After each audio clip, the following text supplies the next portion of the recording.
Hello everyone, I am Gaurav and you are watching my YouTube channel Physics पाठशाला। तो आज का जो टॉपिक है it is for class 12th।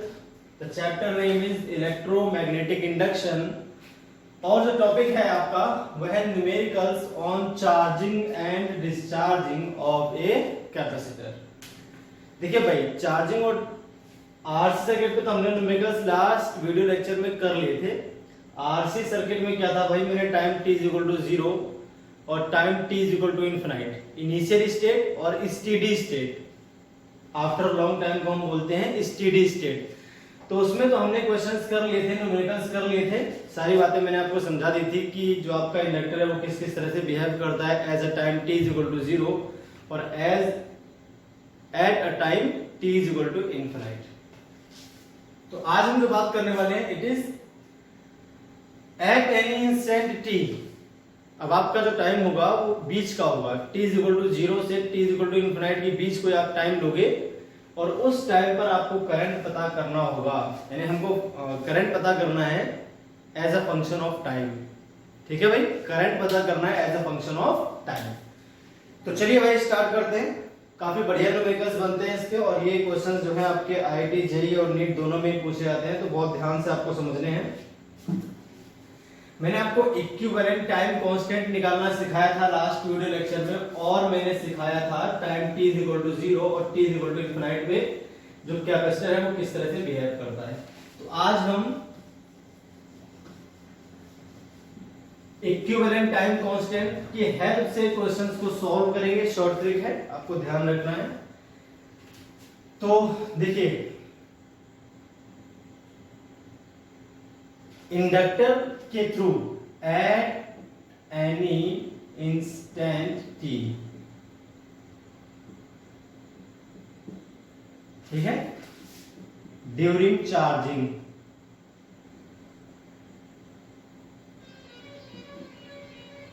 जो फॉर्मूला होता है करंट थ्रू कंडक्टर, ये आपका होता है I is equal to I naught 1 minus e rest to the power t by tau. यहां जो I नॉट है current in steady state t is equal to infinite, ये मैक्सिमम करंट है आपका, इससे ज्यादा करंट फ्लो नहीं कर सकता। टाउ जो है वो क्या होता है, टाइम कांस्टेंट। ठीक है भाई, और आई आपको किस इंस्टेंट t पर करंट है और t तो आपका टाइम है ही। ठीक है, टाउ इज इक्वल टू होता है L बाई आर इक्विवेलेंट। ये टाउ इक्विवेलेंट निकालेंगे तो L बाई आर इक्विवेलेंट आपका आ जाएगा। तो इस फॉर्मूले में आपको ये काम करना है। अब आप जैसे मान लीजिए ये तो इस सर्किट के लिए है जब आपके पास केवल एक इंडक्टर हो और एक रेजिस्टेंस हो, यहां पर आपको एक सेल और एक की के थ्रू ऐसे दे रखा हो सिस्टम। ये हो गया R, ये हो गया L और ये हो गया E। क्लियर हो गया भाई? यहां पर जो आपके पास I नोट आता है ये तो आ जाता है सीधे I बाई आर। क्या आता है भाई? सॉरी, E बाई आर, जो भी EMF है और रेजिस्टेंस। मोर देन वन रेजिस्टेंस वाले, देखिए फॉर्मूला मैंने आपको बता दिया है। तो मोर देन वन रेजिस्टेंस वाले केस में हम क्या करते हैं, उसमें आपको मैं स्टेप सिखा देता हूं, फिर हम न्यूमेरिकल्स ट्राई करेंगे तो आपको पूरी बात बढ़िया तरह से समझ में आ जाएगी। चलिए देखते हैं पहले स्टेप हमें क्या क्या फॉलो करने हैं वो आपको समझने हैं। जो स्टेप आपको फॉलो करने होंगे, सबसे पहले आपको निकालना पड़ता है किस सर्किट में करना है ये, मोर देन वन रेजिस्टेंस वाली सर्किट में। जब आपके पास इंडक्टर हो और मोर देन वन रेजिस्टेंस आपको दे रखे हो तो उस केस में करना है। ठीक है, in case of more than one resistance,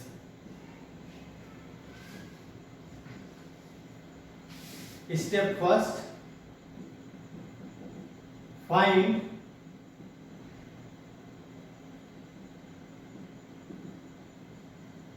equivalent time constant. अगर आपको इक्विवेलेंट टाइम कांस्टेंट निकालना नहीं आता है तो मैंने लास्ट वीडियो लेक्चर में इक्विवेलेंट टाइम कांस्टेंट कैसे निकालते हैं पूरी बात आपको समझाई, कई न्यूमेरिकल्स बेस पे कराए थे। तो फाइंड इक्विवेलेंट टाइम कांस्टेंट, ठीक है, across the inductor by replacing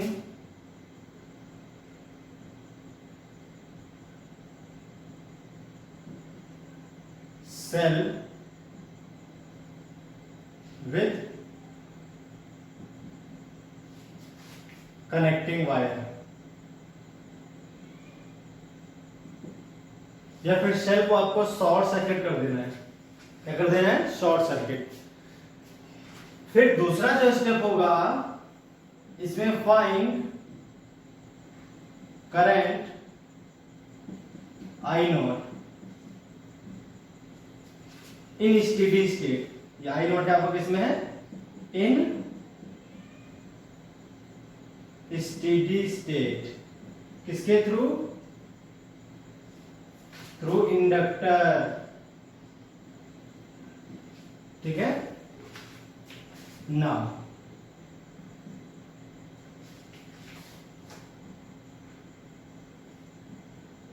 put the value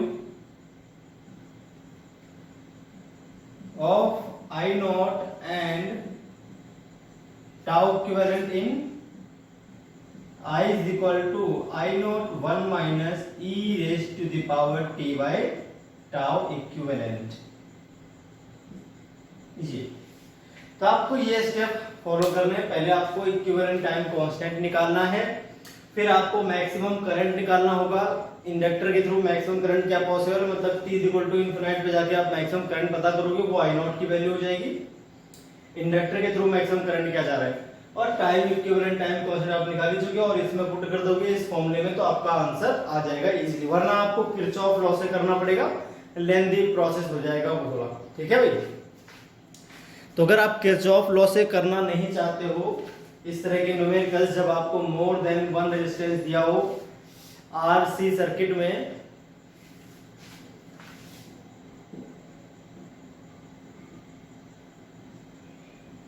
ठीक है, तो उस केस में आपको ये स्टेप फॉलो करने हैं। चलिए अब हम आते हैं न्यूमेरिकल्स पर। क्या है न्यूमेरिकल्स, आप ध्यान से देखो।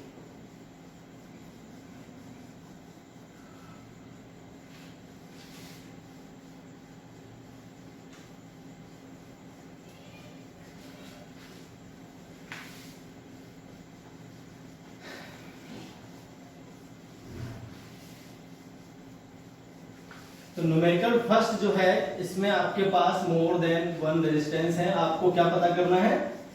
Current as the function of time आपको पता करना है, ठीक है।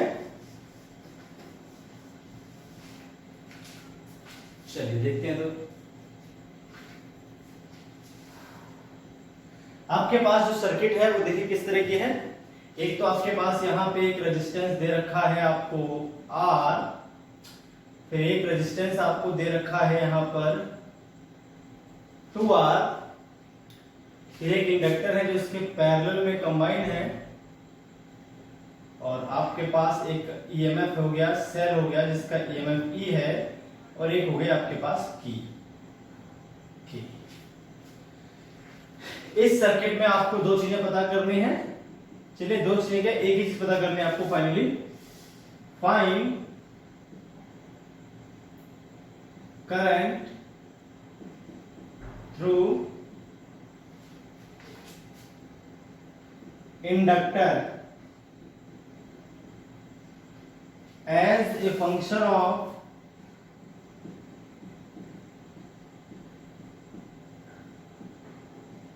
टाइम। क्लियर होगी बात? चलिए अब बात कर लेते हैं सॉल्यूशन की। तो किस तरह से करना है मैंने आपको बताया था। स्टेप फर्स्ट जो होगा, स्टेप फर्स्ट में आप क्या करोगे? स्टेप फर्स्ट में आप निकालोगे इक्विवेलेंट टाइम कांस्टेंट। और किस तरह से निकालते हैं इक्विवेलेंट टाइम कांस्टेंट? पहले हम निकालेंगे इक्विवेलेंट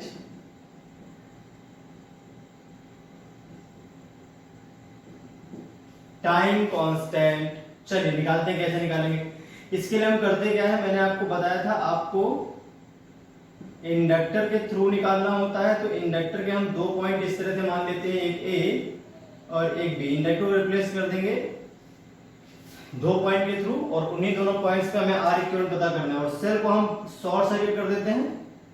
सेल जो था उसको हम कर देते हैं शॉर्ट सर्किट, मतलब एक कनेक्टिंग वायर उसके प्लेस पे कर देते हैं ऐड। तो कनेक्टिंग वायर मैंने ब्लू से बना दिया इस तरह से, ठीक है। तो आपका जो सेल है वो हट गया भाई ब्लू वायर, कनेक्टिंग वायर। अब देखिए आपका जो आर इक्विवेलेंट है वो क्या आएगा बिटवीन ए एंड बी। अगर बिटवीन ए एंड बी देखें आर और टू आर किसमें आ जाएंगे, पैरेलल में। क्यों, अगर ये ए है तो आपका ये पॉइंट ए रहेगा, ये बी है तो आपका ये पॉइंट बी रहेगा। अब देखिए ये वाला जो रेजिस्टेंस है आर उसका एक पॉइंट ए पर और एक पॉइंट बी पर कनेक्ट है, और टू आर का भी एक पॉइंट ए और एक पॉइंट बी पर कनेक्ट है। तो यहाँ पर अगर हम ए और बी के बीच नेट रेजिस्टेंस देखें तो इन दोनों का पैरेलल कॉम्बिनेशन आ जाएगा। अब इनका जो पैरेलल कॉम्बिनेशन आएगा वो आ जाएगा 2/3R, R into 2R, 2R square divide by 2R plus R कर देंगे 3R। तो 2/3R आपका आ गया R इक्विवेलेंट। अब मैंने कहा था इक्विवेलेंट टाइम कांस्टेंट कैसे निकलता है भाई, टाउ इक्विवेलेंट का फॉर्मूला होता है L अपॉन में R इक्विवेलेंट। तो L अपॉन में R इक्विवेलेंट करेंगे भाई, L क्या है, ये इंडक्टेंस है आपका L, R इक्विवेलेंट क्या आ गया आपके पास 2/3R। तो टाइम कांस्टेंट तो आ गया आपके पास 3L/2R। क्या आ गया 3L/2R। एक चीज तो हमारे पास आ गई। अब हमें क्या निकालना है, maximum current through inductor in steady state, है ना। चलिए देखते हैं इन स्टेडी स्टेट। स्टेडी स्टेट का मतलब जब करंट आपका मैक्सिमम होकर कांस्टेंट हो चुका हो, यानी time t equal to infinite पे। अब time t equal to infinite पे जो है आपका inductor it behaves like a connecting wire. किस तरह से बिहेव करता है, as a connecting wire,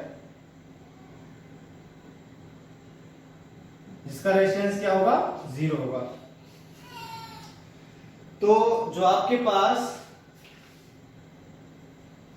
inductor है उसको आप रिप्लेस कर दोगे बाय कनेक्टिंग वायर। सेल को इस बार लगाने दोगे और t इक्वल टू इनफिनाइट पे आपको की क्लोज करके इस तरह से देखिए भाई, ये हो गया आपके पास रेजिस्टेंस R, ये हो गया आपके पास रेजिस्टेंस 2R, और जो आपका इंडक्टर है it is replaced bye connecting wire. तो कनेक्टिंग वायर को मैं ब्लू से बना देता हूं इस तरह से, आपका रिप्लेस हो गया बाय कनेक्टिंग वायर। और अगर हम ध्यान से देखें तो यहां से हमें एक ईएमएफ ई आ गया। अब अगर यहां से करंट मान लीजिए I पास होता है, यहाँ I आएगा। अब इस जगह पर जब I आएगा तो इट हैज 2 पास। अब आप इस तरह से भी समझ सकते हो कि जो 2R है ये क्या हो जाएगा यूजलेस। क्यों यूजलेस क्यों हो जाएगा भाई, ये पॉइंट और ये पॉइंट सेम पोटेंशियल पे है। कनेक्टिंग वायर के दोनों पॉइंट हमेशा सेम पोटेंशियल पर होते हैं।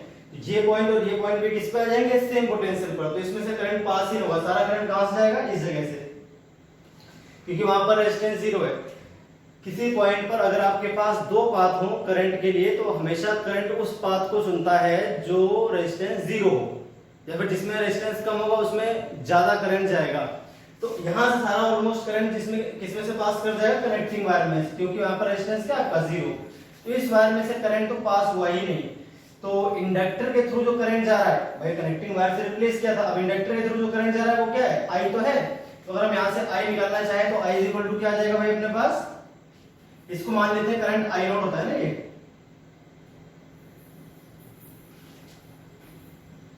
जो अपने पास मैक्सिमम करंट होगा I नॉट होगा आपके पास I के बराबर है। अब ये I कितना आएगा, I आएगा आपका E/R। क्यों, एक ही रेजिस्टेंस में से पास हो रहा है पूरा करंट, इसमें से तो पास नहीं हो रहा, तो ये रेजिस्टेंस आपका बेकार हो गया। ये रेजिस्टेंस क्या हो गया, बेकार। तो सीधे EMF E, एक रेजिस्टेंस R, E/R। ये हो गया आपके पास I नॉट। I नॉट क्या है भाई, इस इंडक्टर में से फ्लो होने वाला जो करंट है मैक्सिमम वही है I। वो क्या है भाई अपने पास I, इसी को हम बोल देंगे मैक्सिमम करंट। I नॉट किसके बराबर है, E/R के। अब आपके पास जो फॉर्मूला होता है किसी instant eight any instant t पर जो करंट का, वो क्या हो जाता है, I is equal to I not, ठीक है, I is equal to I not. Now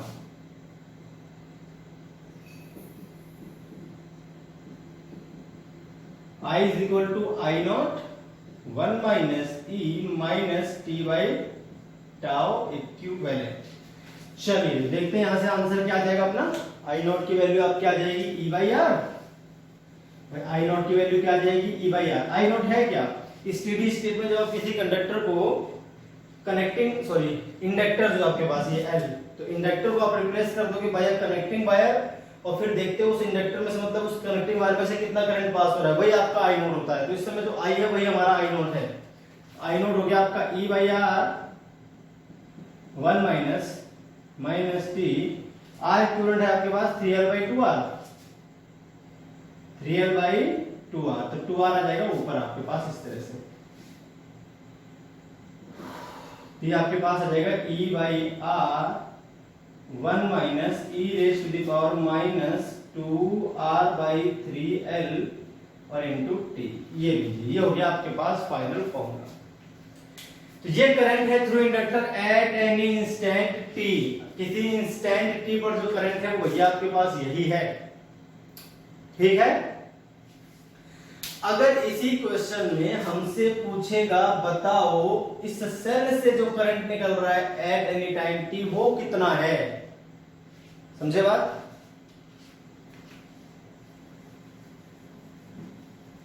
ये तो आ गया भाई इंडक्टर के थ्रू जो करंट जा रहा है किसी इंस्टेंट, यानी यहां से जो करंट पास हो किसी इंस्टेंट t वो ये है आई आपका, ये है आपका आई किसी इंस्टेंट t पर जो करंट है, समझे बात। तो अगर हमें यहां से करंट निकालना है, ये मान लेते हैं जैसे हमने मान लिया इसको, यहां से जो करंट निकल रहा है इसको I1 मान लेते हैं, तो I तो आपके सामने है ही, यहां पर जो करंट आएगा वो क्या आ जाएगा I1 माइनस I, है ना, I1 माइनस I। या फिर इसे हम कुछ और मान लेते हैं, इसको मान लेते हैं जैसे हमने मान लिया यहाँ पर जो करंट है वो I2 है, ये करंट आपका I1 है और ये करंट I है। अब इसी में क्वेश्चन है also find the current through cell as a function of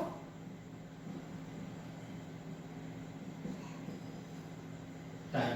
इसी क्वेश्चन में आगे हमने एक और क्वेश्चन बना दिया also find the current through cell as a function of time. तो you have to find I1। अब I1 इज इक्वल टू है क्या, I1 इज इक्वल टू भैया है I2 प्लस I।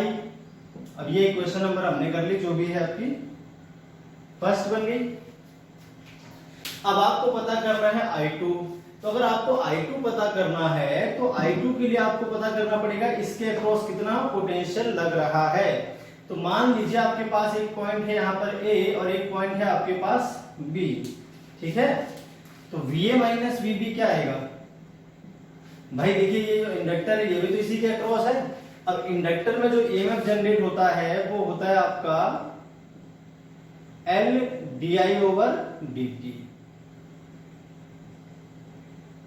मॉड ले रहे हो तो L di ओवर dt आपका आ जाएगा क्या, जो EMF यहाँ पे जनरेट होगा वो, और वही सेम पोटेंशियल यहाँ पे भी लगेगा और उस पोटेंशियल को मैं R से डिवाइड कर दूंगा तो करंट I2 निकल आएगा। पर सही बात, दोनों पैरेलल में तो इसका जो EMF आएगा, जो इसका पोटेंशियल ड्रॉप आएगा यहाँ पर वही इसका आएगा। तो VA माइनस VB क्या आएगा, mod of VA minus VB करते हैं तो वो आपका आ जाएगा L di ओवर dt, ठीक है। अब देखिए L तो मैंने निकाल दिया बाहर, I की वैल्यू आपके सामने है। अब अगर मैं डिफरेंशिएट करता हूं टाइम के रिस्पेक्ट में तो आपका हो जाएगा E बाई आर तो कांस्टेंट है ना, E बाई आर तो क्या आपके पास कांस्टेंट, इसका हो जाएगा 0। अब देखिए इसका क्या हो जाएगा भाई, इसका हो जाएगा e की power minus t into 2r upon में 3l, है ना जी। और मल्टीप्लाई, ये तो e की पावर x का e की पावर x होता है। अब पावर का दोबारा करेंगे तो आ जाएगा आपके पास माइनस 2r बाई 3 है। ये क्लियर होगी बात। अब अगर हम ध्यान से देखें तो L ये आ जाएगा आपके पास e बाई आर माइनस और माइनस आपके पास हो गया प्लस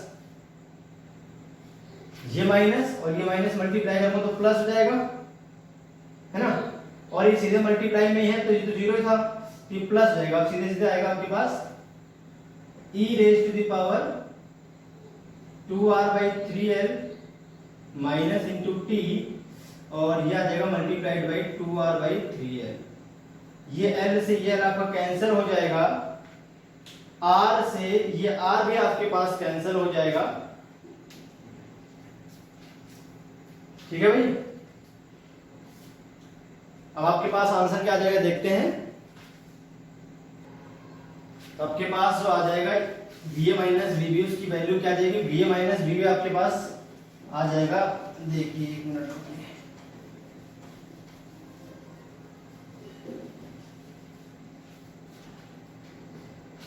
तो va माइनस वीबी क्या आ जाएगा भाई आपके पास,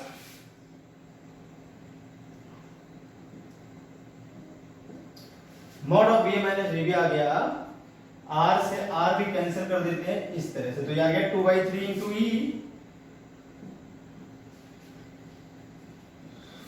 e raise to the power minus 2r/3l into T. Clear हो गई बात। तो ये तो आ गया आपका va माइनस वीबी। नाउ i2 अगर आप ध्यान से देखो तो i2 क्या है, mod of va minus VB upon में रेजिस्टेंस क्या है 2r, ठीक है कि नहीं भाई।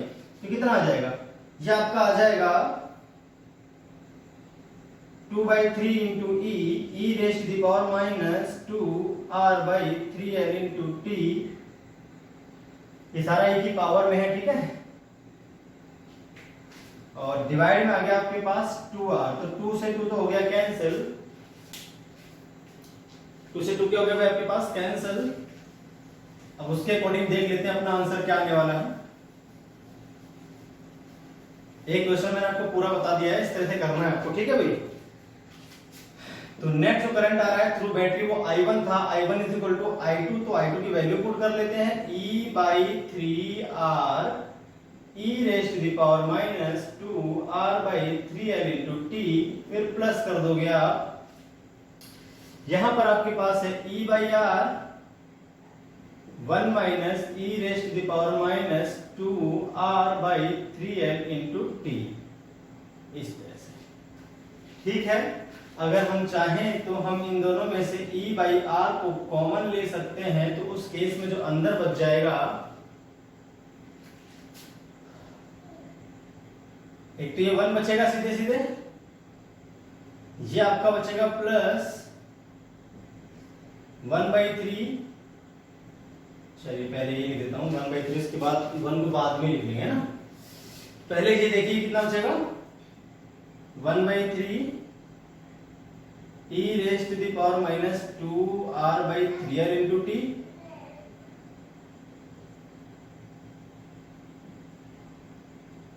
Plus 1 minus e minus this, ऐसा, ठीक है भाई। अब अगर ध्यान से हम देखें तो हमें क्या दिखेगा, तो फाइनल आपके पास आंसर आ जाएगा कुछ इस तरह से आ जाएगा, E/R 1 माइनस बचेगा 2/3, और ये 1/3 ये पूरा है तो 2/3 आपका बच जाएगा माइनस में, e raise to the power minus 2r/3l into T, ये आ जाएगा आपके पास करंट थ्रू सेल। क्या आ जाएगा भाई आपके पास, ये करंट थ्रू सेल। इस तरह से आपको सॉल्व करना है। क्लियर होगी बात। तो ये है तरीका इसको सॉल्व करने का। अब चलिए बढ़ चलते हैं आगे नेक्स्ट क्वेश्चन की ओर। तो मैंने इस क्वेश्चन में क्या क्या निकाला, एक तो निकाला जो इंडक्टर है उसके थ्रू जो करंट जा रहा है वो क्या है as a function of time, और जो सेल से करंट निकल रहा है वो क्या है as a function of time. तो आपको थोड़ा सा ब्रेन यूज करना। देखिए इंडक्टर का तो प्रोसेस आपको पता है, बाकी आप किरचॉफ लॉ से या सर्किट डायग्राम से देख के आप पता लगा सकते हो कौन सा करंट निकालना है तो कितने करंट हमको चाहिए। वो सर्किट पे डिपेंड करेगा। आगे वाला जो प्रोसेस है आपको इंडक्टर में करंट तो निकालना आना ही चाहिए। इसके बाद तो फिर हम बाय किरचॉफ लॉ या नॉर्मल कंडीशन से भी जैसे कि हमें दिख रहा हो हम अपने हिसाब से निकाल सकते हैं उसको कि किसी और ब्रांच में करंट कितना है, टाइम वेरिंग है या नहीं है। ठीक है भाई। चलिए तो आगे देखते हैं नेक्स्ट क्वेश्चन।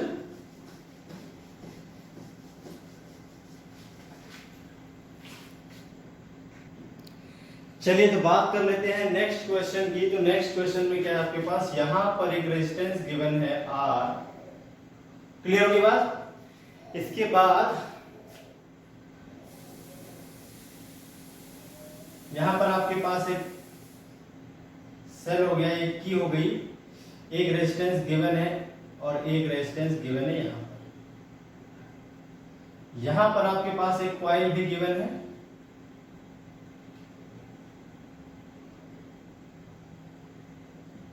ये रेजिस्टेंस R हो गया, ये रेजिस्टेंस R हो गया, ये R हो गया, इंडक्टेंस L हो गया, EMF E हो गया, ये हो गई T K।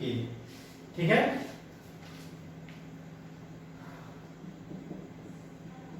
Find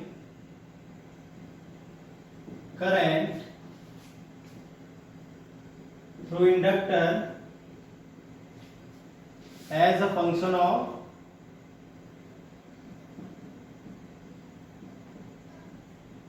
time. Clear है भाई? चलिए सॉल्यूशन कर लेते हैं।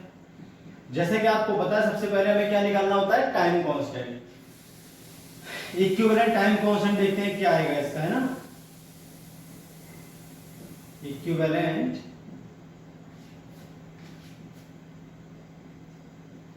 टाइम कांस्टेंट कैसे करेंगे भाई? ये तो हो गया आपके पास रेजिस्टेंस R,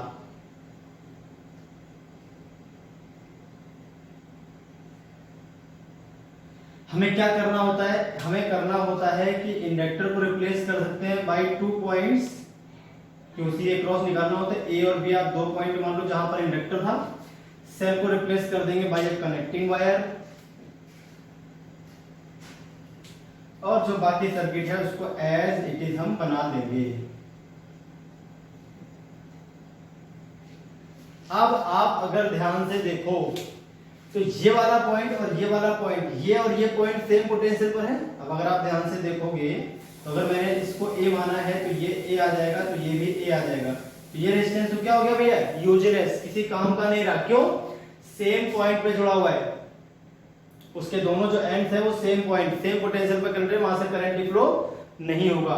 सेम पॉइंट पर कनेक्टेड है इसलिए करंट फ्लो नहीं होगा, तो भैया करंट सिर्फ इन दोनों में फ्लो होगा। और अगर इन दोनों को ध्यान से देखें तो यहाँ पर आ जाएगा A A A A, ये पॉइंट आपका आ जाएगा B। तो अगर हम ध्यान से देखें तो हमारे पास A और B पे दो है, A और B पे एक रेजिस्टेंस, फिर A और B पे दूसरा रेजिस्टेंस, दोनों किसमें आ गए, पैरेलल में आ गए। तो जो आंसर आएगा वो आ जाएगा R/2। अरे दोनों पैरेलल में है, ये रेजिस्टेंस भी A और B के बीच जुड़ा हुआ है, ये रेजिस्टेंस भी A और B के बीच जुड़ा हुआ है, इसका मतलब दोनों किसमें है, पैरेलल कॉम्बिनेशन। तो ये आ गया आपके पास। अब हम निकालते हैं टाउ इक्विवेलेंट। तो फॉर्मूला होता है L/R इक्विवेलेंट, तो L अपॉन में R/2, तो 12/R आ गया आपके पास time equivalent. Now current through inductor in steady state.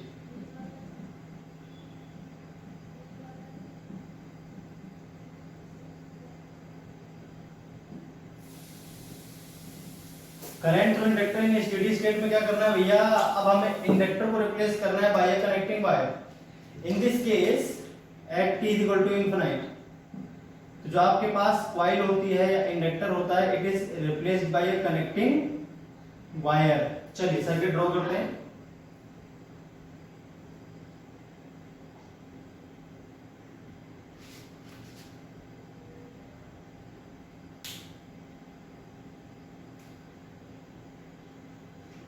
अगर हम देखें तो inductor is replaced by a connecting wire. Blue colour का जो मैंने बनाया कनेक्टिंग वायर हो जाएगा आपके पास।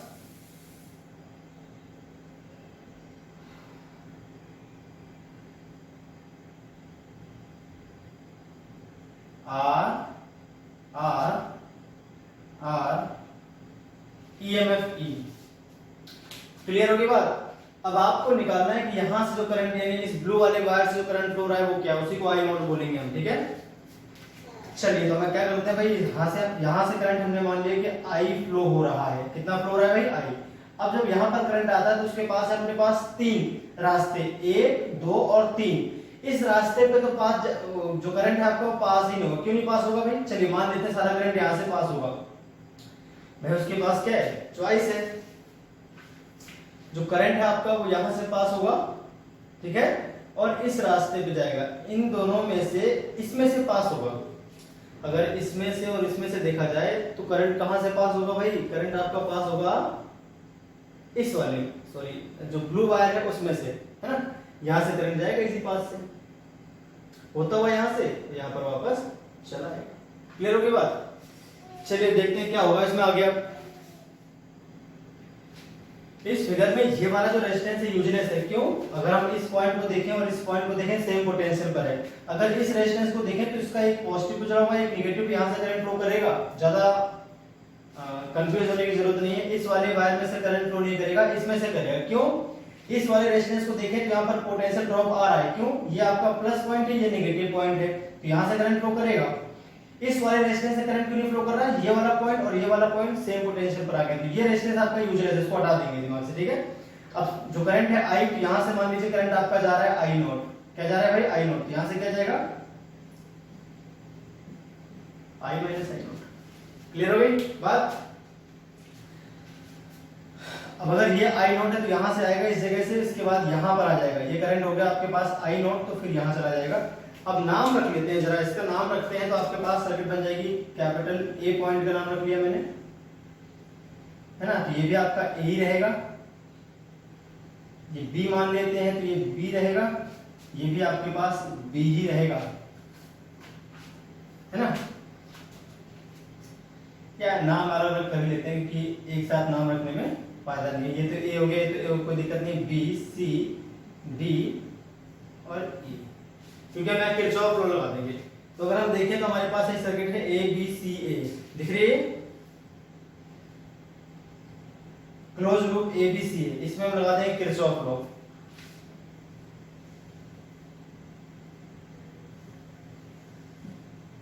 ठीक है भाई, अप्लाइंग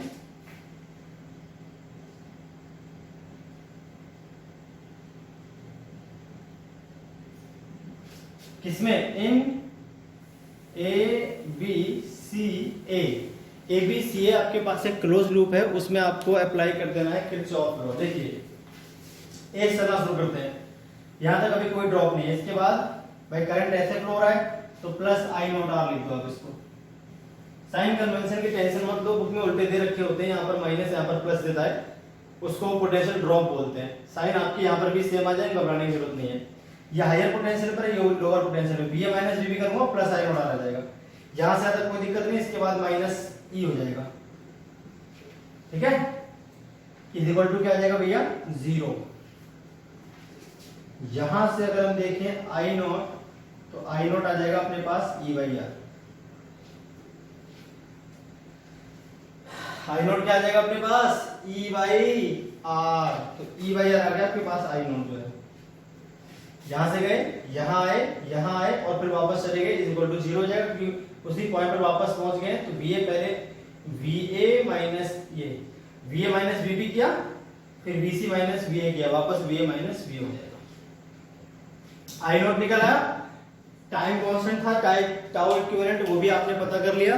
तो अब आपके पास जो फॉर्मूला होता है करंट का किसी इंस्टेंट टी पर, वो आप जानते हो क्या होता है, उसी में वैल्यू पुट कर देंगे, अपना आंसर आ जाएगा। तो I इज इक्वल टू क्या होता है भैया अपने पास answer? I is equal to I not 1 minus e t by tau equivalent. I naught क्या आया है? E बाई आर, ठीक है। और 1 minus e tau equivalent 12 by R है, तो minus 2L by are multiply की, ये हो जाएगा भाई आपके पास आंसर। क्या इक्विवेलेंट उल्टा लिख दिया मैंने, 12 बाई आर नहीं आएगा, आर ऊपर जाएगा ना, ये आ जाएगा आर बाई 12 आ जाएगा भाई। डिवाइड में है टाउ इक्विवेलेंट, तो पलटेगा, आर ऊपर जाएगा और 12 नीचे आ जाएगा। आपका आंसर भाई इस तरह से फाइनल ये आ जाएगा। क्लियर होगी बात? चलिए तो ऐसे ही एक और क्वेश्चन कर लेते हैं, तो और कंसेप्ट क्लियर हो जाएंगे। इस तरह के आपको 2 क्वेश्चन और बता देता हूं मैं, ताकि आप बढ़िया तरह से सीख लो कैसे फंक्शन ऑफ टाइम आपको निकालना है करेंट। एक और क्वेश्चन कर लेते हैं इसी टाइप का, देखते हैं क्या है उसमें। अब देखिए नेक्स्ट क्वेश्चन में क्या है, फिर से आपको भी पता करना है, फाइंड करंट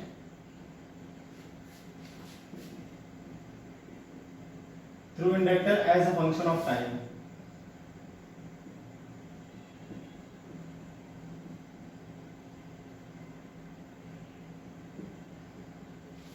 ठीक है भाई, तो सबसे पहले तो हम वही करते हैं, सॉल्यूशन हमको पता है क्या निकालना होता है, इक्विवेलेंट टाइम कांस्टेंट। तो इक्विवेलेंट टाइम कांस्टेंट निकालने के लिए हम क्या करते हैं, इस सर्किट में बैटरी को रिप्लेस कर देते हैं बाय कनेक्टिंग वायर, हटा दो बैटरी को, कनेक्टिंग वायर से रिप्लेस कर दिया। फिर जो आपके पास रेजिस्टेंस है, रेजिस्टेंस हो गया एक तो 3R, और यहां पर जो अपने पास होती है इंडक्टर, उसको रिप्लेस कर सकते हैं बाई 2 पॉइंट्स ए और बी। अब आप ध्यान से देखो, ये पॉइंट ए है तो ये भी ए रहेगा, ये भी ए रहेगा, ये भी ए रहेगा। ये रेजिस्टेंस क्या हो गया भाई, ये जो रेजिस्टेंस है आपका, ये हो गया आपका यूजलेस। ठीक है, ये आपके पास ए हो गया और ये आपके पास बी हो गया, सिर्फ एक ही रेजिस्टेंस जो काउंट हुआ। देखिए ये भी पॉइंट ए हो गया और ये भी पॉइंट ए हो गया, तो ये रेजिस्टेंस, ये वाला जो रेजिस्टेंस है ये हो गया खराब, यूजलेस, क्योंकि सेम पोटेंशियल पर आ गया, दोनों एंड्स उसके सेम पोटेंशियल पर आ गए, इसमें से करंट भी पास नहीं होगा, तो ये रेजिस्टेंस काउंट नहीं होगा। तो केवल आर है आपका इक्विवेलेंट। आर इक्विवेलेंट क्या आ गया आपके पास, आर, ये हो गया ए और ये हो गया आपके पास पॉइंट बी। ठीक है, अब अगर हम बात करते हैं टाउ इक्विवेलेंट की, तो आपके पास जो टाउ इक्विवेलेंट है वो कितना आ जाएगा भाई, L/R। ठीक है, टाउ इक्विवेलेंट आ गया L/R। अब हम बात कर लेते हैं करंट इन स्टेडी स्टेट।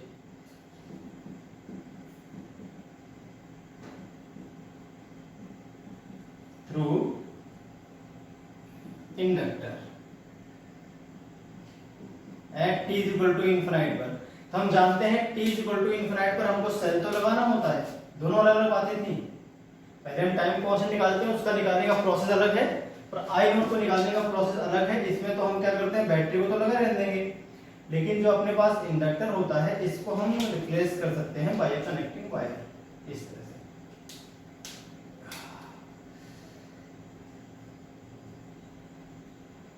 इस तरह से, ठीक है भाई।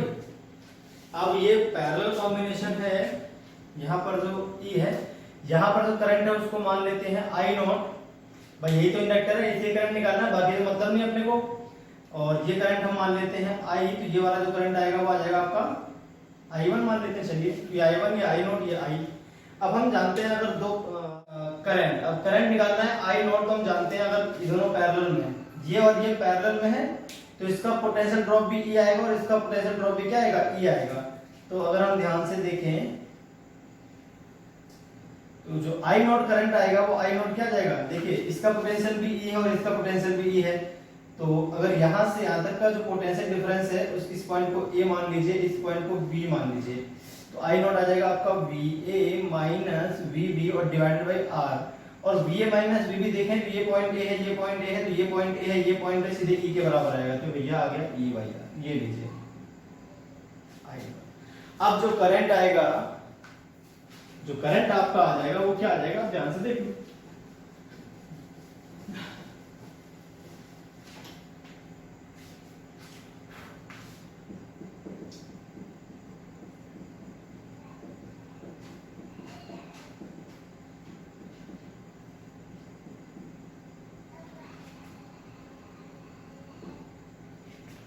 करंट तो L/R आया, तो ये हो जाएगा R/, ये लीजिए हो गया आंसर। तो ये आ गया आपके पास सीधे सीधे करंट I। क्लियर होगी बात? इस तरह से आपको ये सॉल्व करना था, जो मैंने आपको भी समझा दिया बढ़िया तरह से। अब चलिए आगे बढ़ चलते हैं नेक्स्ट क्वेश्चन की ओर। तो नेक्स्ट क्वेश्चन भी कुछ इसी प्रकार का है। एक और सर्किट समझ लेते हैं, एक और सर्किट में हम ये ट्राई कर लेते हैं।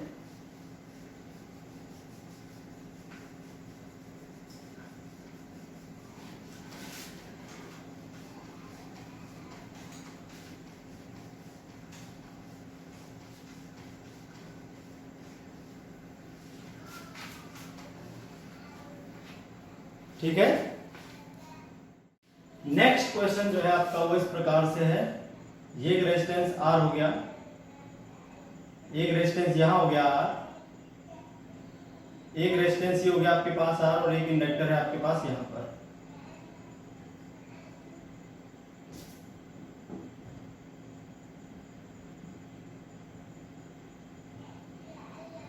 ये है आपके पास, तो वही आपको पता करना है। इस बार हम सेल से निकलने वाला करंट भी पता करेंगे, ठीक है भाई। फाइंड, सेल से निकलने वाला करंट पता करते हैं। Find the current through cell as a function of time.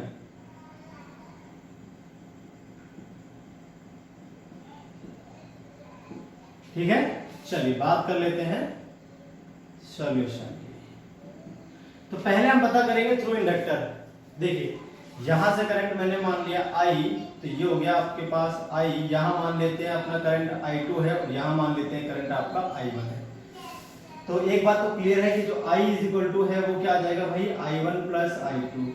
I1 क्या है, करंट थ्रू इंडक्टर है ना। Now question number first, current through inductor. अब अगर हम करंट थ्रू इंडक्टर देखते हैं तो वो क्या आएगा, जरा एक बार ध्यान से देख लेंगे आप सभी लोग। इसके लिए भाई आपका जो होता है तरीका, पहले हम इक्विवेलेंट टाइम कांस्टेंट निकालेंगे। तो इक्विवेलेंट टाइम कांस्टेंट के लिए हम इसको रिप्लेस कर देंगे, सेल को रिप्लेस कर देंगे बाय अ कनेक्टिंग वायर। तो cell is replaced by a connecting wire. ये लीजिए ब्लू जो है वो कनेक्टिंग वायर मान लो आप।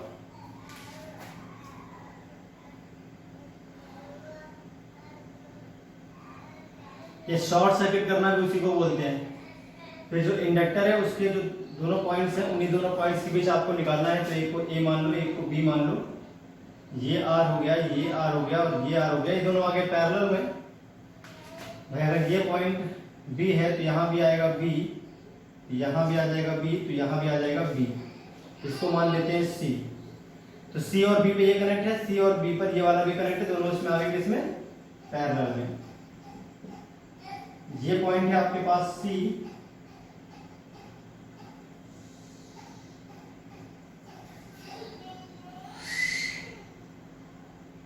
इस तरह से आएगा आपके पास, है ना। अब A और B के बीच देखें तो ये आ जाएगा नेट आपका 3R/2। सीरीज में आगे दोनों, नेट रेजिस्टेंस क्या आ जाएगा भाई, 3R/2 A और B के बीच में। तो R इक्विवेलेंट जो आ गया आपके पास 3R/2। टाउ इक्विवेलेंट आ जाएगा L/R इक्विवेलेंट। ये आ गया आपके पास टाउ इक्विवेलेंट, ठीक है ना। Current in steady state through inductor. इसके लिए हम क्या करते हैं भाई, इसके लिए सेल तो रहेगा आपके पास, ये भी रहेगा, ये भी रहेगा, और यहां जो आपके पास ये रेजिस्टेंस है तो रहेगा, बट जो आपके पास इंडक्टर था it is replaced bye connecting wire. जब भी हम स्टेडी स्टेट की बात करते हैं तो जो आपका इंडक्टर है it is replaced bye connecting wire. Clear हो गई बात। ये आ गया आपके पास ये, ठीक है। अब यहां पर हमें चाहिए क्या, करंट। इस जगह पे हमें क्या चाहिए, इस जगह पर भैया हमें चाहिए करंट। चलिए देखते हैं तो कैसे निकलेगा करंट।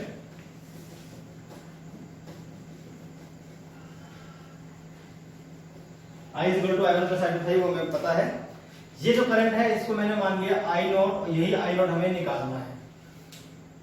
हमें ये फाइनली एक करंट चाहिए। तो अगर हम ध्यान से देखें इन दोनों का जो कॉम्बिनेशन है ये आपको दे रहा है R/2, ये आपको दे रहा है R। यहां आपका जो नेट ईएमएफ है वो E है। A और B दो पॉइंट मान लेते हैं, तो VA - VB अगर हम करते हैं तो VA - VB जो आपके पास आ जाएगा, दो रेजिस्टेंस अगर सीरीज में होते हैं, चाहे तो आप करंट से भी कर सकते हो, करंट निकाल दो इन दोनों का और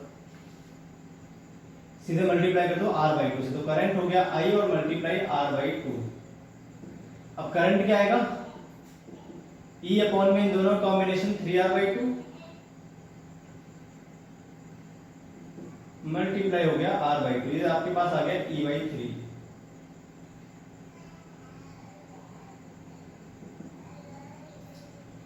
VA माइनस VB क्या आ गया भाई, E बाई 3। तो अगर ये पॉइंट हमने A माना था और ये पॉइंट B माना था, तो यहाँ भी पॉइंट A आएगा, यहाँ भी पॉइंट क्या आएगा, B आएगा। तो अब I नॉट क्या आ जाएगा,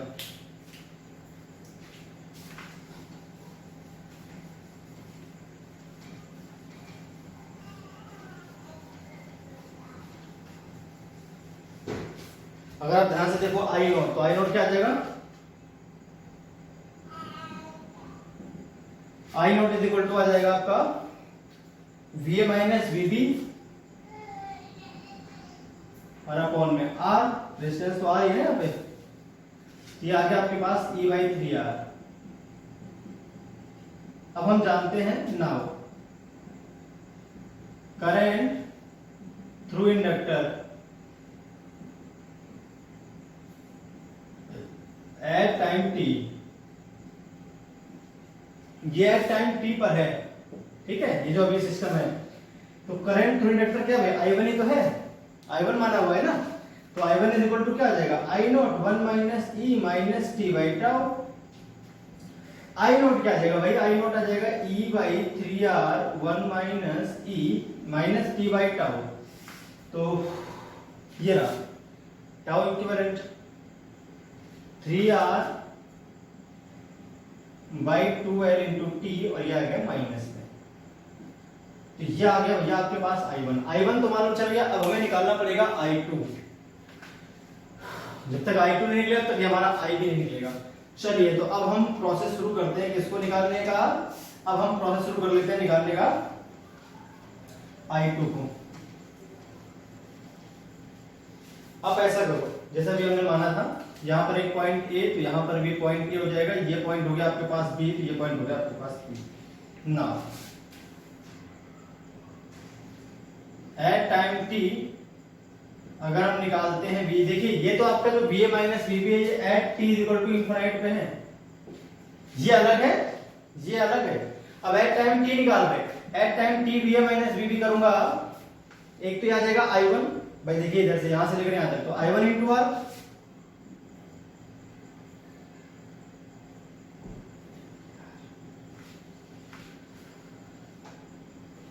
I1 इंटू R। यहां पर जो EMF की वैल्यू आती है वो आती है L di over dt, L di over dt।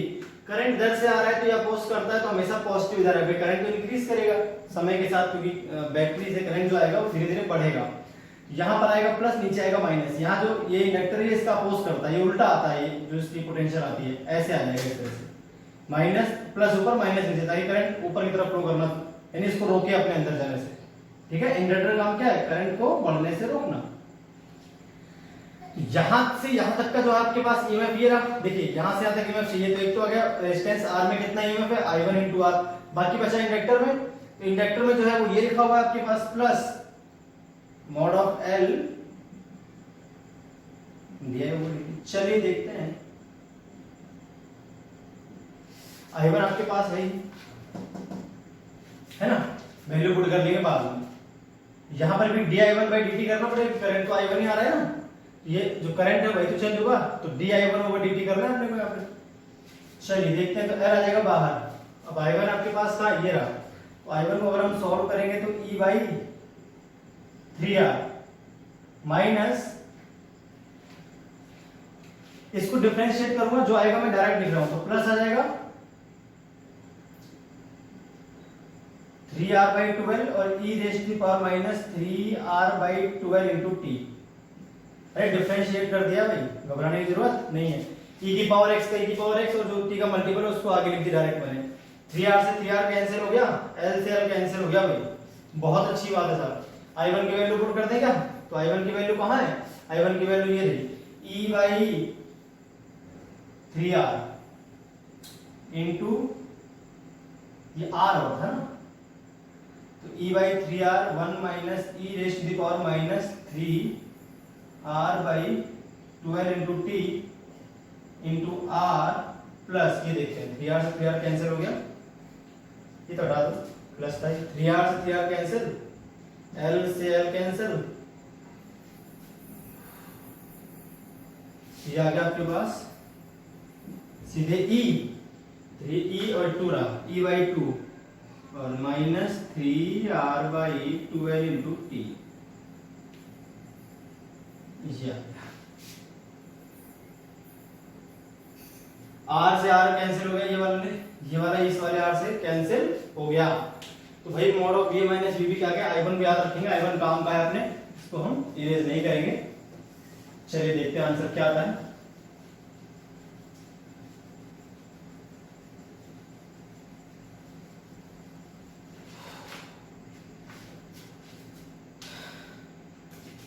e by 3 और e बाई 2, ऐसा करते हैं e बाहर ले लेते हैं कॉमन, e हमने बाहर कॉमन लिया तो 1 बाई 3 बचेगा यहां से, तो पहले ठीक है 1 by 3 minus 1 by 3 e rest की power minus 3r by 2l into T. Clear हो गई बात?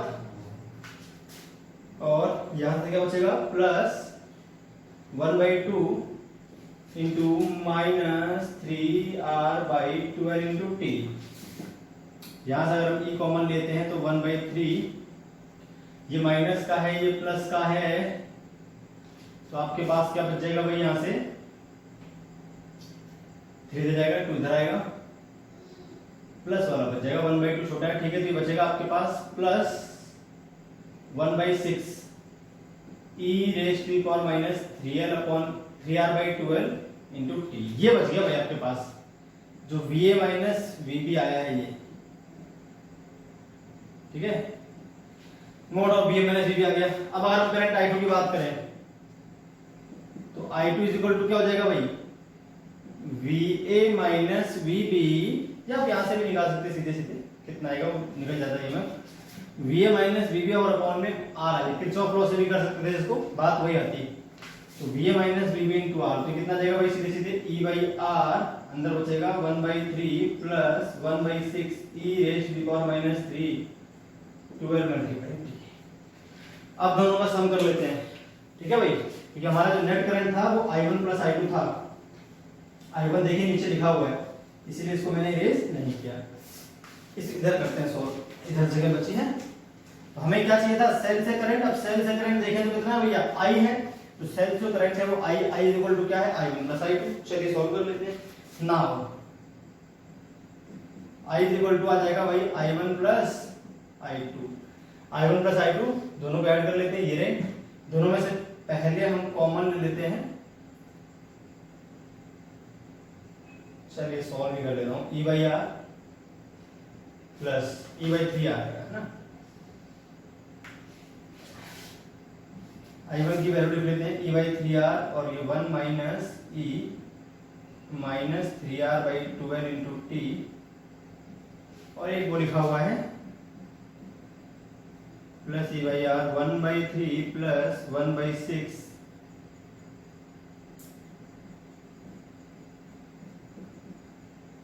ये आ गया आपके पास फाइनली जो आया, ठीक है, जो करंट है आपके पास। थोड़ा सा और सॉल्व कर लो चाहो तो आंसर, थोड़ा सा और इसको हम कर सकते हैं रिजॉल्व।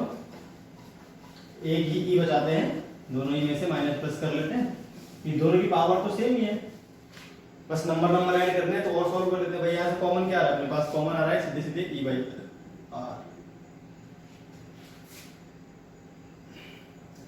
ई बाई 3r ही कॉमन लेते हैं सीधे सीधे, e by 3r whole common ले रहा हूं मैं।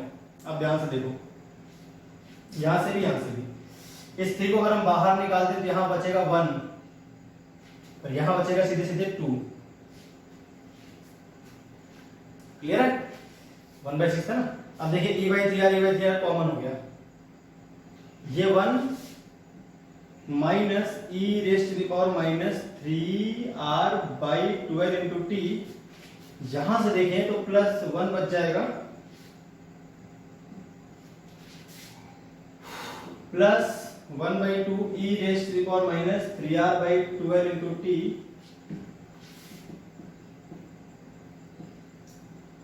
ये दोनों मिला के हो गए भाई 2 और इन दोनों को अगर हम सॉल्व करते हैं तो ये पूरा है ये आधा है तो माइनस आधा बचेगा minus 1/2 e raise to the power minus 3r/12 into T ये आ जाएगा आपके पास। ठीक है भाई, तो फाइनली आंसर आ जाएगा 2e/3r माइनस e/6r और e raise to the power minus 3r/12 into T ये आएगा आपका फाइनल करंट। ये 1/2 था और ये माइनस का। तो भाई फाइनली आपके पास आंसर ही आ जाएगा जो मैंने लिख दिया है। तो भैया ऐसे आपको सॉल्व करने होते हैं क्वेश्चन। आई होप आपको पूरी बात समझ में आ गई होगी। तो ये बहुत ही इंपॉर्टेंट टॉपिक था। अब इसको बढ़िया तरह से वापस से अच्छी तरह से देखेंगे पूरा वीडियो और जो क्वेश्चन है ट्राई करेंगे इस टॉपिक पर। इससे क्वेश्चंस आपके पूछे जाते हैं आईआईटी जेईई और नीट दोनों में क्वेश्चन पूछे ही जाते हैं कंफर्म्ड इसके। ठीक है भाई, तो ये आएगा ही आएगा। इससे क्वेश्चन आप ये मानो इस चैप्टर से अगर क्वेश्चन आता है तो इसी टॉपिक का आता है और किसी टॉपिक से क्वेश्चन पूछे नहीं जाते हैं।